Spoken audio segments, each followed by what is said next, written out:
시계추 작동하는 방법을 설명해 드릴게요. 궤종시계라는 게 있었습니다. 예전에는 많이 있었는데요. 요즘은 좀 찾아보기 어렵습니다.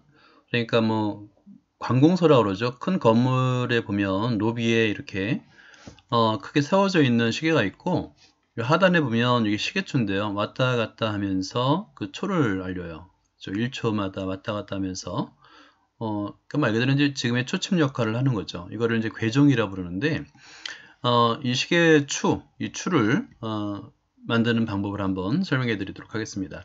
이 방법은 원주 위를 구르는 원작도와 거의 동일해요. 그 방법을 조금만 활용하면 되는데, 원주 전체를 돌지 않고 일정한 호를 만들어서 그 호 주변만 왔다 갔다 하도록 하면 되는 겁니다. 그러니까 점의 이동 경로를 호로 만들면 되는 거예요.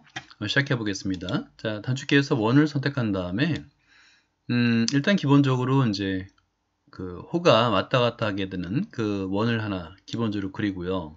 그 다음에 중심을 일치하면서 이번에는 이제 중심추, 그러니까 시계추죠.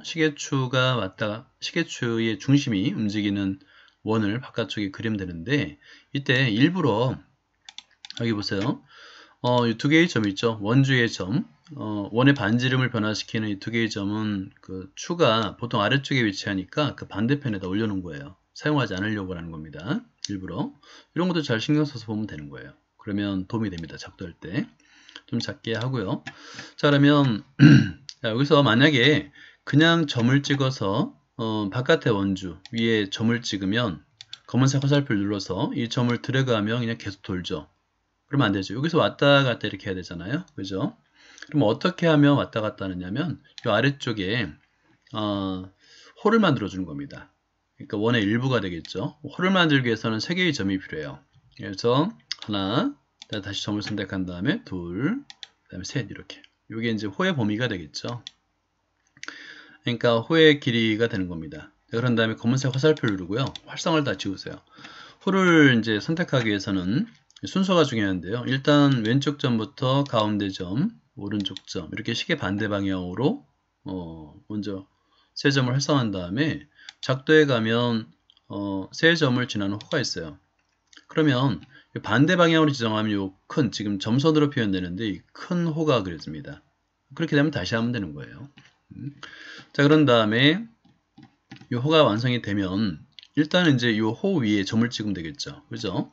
점을 찍어서 이 호 위에 점을 찍는 거예요. 이렇게. 그러면 한번 드래그 해볼까요? 자, 이렇게 드래그. 움직이면 안 되는데.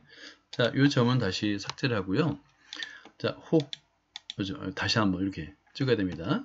그러면 이 호를 이제 활성한 다음에 작도해서 호 위에 점을 이렇게 하면 활성되는 거예요. 그러면 이 점이 호 밖으로 나가지 않아요. 그죠? 이게 이제 바로 이제 원의 중심이 돼야 되겠죠. 그죠? 자, 이렇게 한 다음에 일단 그죠? 이게 반지름 일정하게 하는 방법은 원주 위를 구르는 원에 설명했듯이 반직선을 선택한 다음에 원의 중심을 출발점으로 해서 방금 전에 찍은 원주 위의 점을 지나는 반직선을 긋는 거예요. 그리고 나서 검은색 화살표를 누르고 안쪽에 이 원과 반직선과의 교점을 잡습니다. 그리고 나서 이제 이 원의 중심하고 원주의 점이 되잖아요. 왼쪽 단축키에서 원을 선택한 다음에 드래그로 해서 그리면 돼요. 자, 원의 중심을 먼저 선택하고 드래그해서 안쪽에 있는 점, 교점이었죠. 거기를 누르면 원이 그려집니다. 이제 이 원이 이제 궤종이 되는데 뭐 잘 보이게 하기 위해서 내부를 지정하면 되겠죠. 뭐 궤종 색깔도 마찬가지로 색으로 마음대로 바꿔도 돼요. 보통 노란색이 잘 보이긴 합니다. 여기 바탕이 하얗다 보니까 잘 보이긴 하는데 실제 이렇게 왔다 갔다 하죠. 그죠? 자, 그럼 이제 이 궤종을 남겨놓고 나머지는 필요가 없잖아요. 그죠? 필요가 없으니까 나머지 부분은 숨기기를 하는데요. 뭐 지금은 이제 숨기기보다 선을 좀 가늘게 해놓을게요. 왜냐하면 이제 원리를 알아야 되니까 아주 가늘게 해서 이렇게 위치를 한번 나타내볼게요. 마찬가지로 호도 마찬가지예요. 이 호도 필요가 없잖아요. 이 점도 필요가 없고, 그러니까 이렇게 숨기기를 할 수 있어요. 보기, 개체 숨기기. 이런 식으로. 그러면 지금 여기서 어느 점에 애니메이션을 줘야 되는지를 분명히 알겠죠. 그러니까 지금 노란색 요 원, 여기에 애니메이션을 줘야 됩니다. 그리고 이제 현재 반직선으로 되어 있는데 이 반직선도 필요가 없죠. 그죠? 그러니까 반직선도 숨기기를 하고요. 근데 이제 중심추가 달려 있어야 되니까 선분을 선택한 다음에 원의 중심으로부터 이 원까지, 원의 중심까지 연결하는 것이 필요합니다. 그죠? 그런 다음에 이 선의 굵기는 선 모양을 좀 굵게 나타내면 되겠죠. 그리고 이제 여기서 이 점, 접하는 점 있잖아요. 이 점도 필요가 없죠. 이 보기에서 교점 숨기기를 하면 됩니다. 그리고 이 상태에서 이 원의 중심, 노란색의 원의 중심만 활성화한 다음에 보기에서 애니메이션을 줄 수 있는 거예요. 자, 그러면 왔다 갔다. 1초에 가깝게 하기 위해서 이제 좀 빠르게 이렇게 똑딱 똑딱 딱 똑딱 비슷하네요, 그죠? 이렇게 완성이 될 수 있습니다.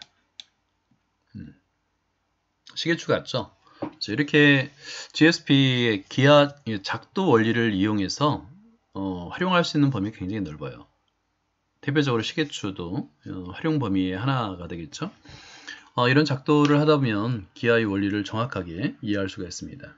여기까지입니다.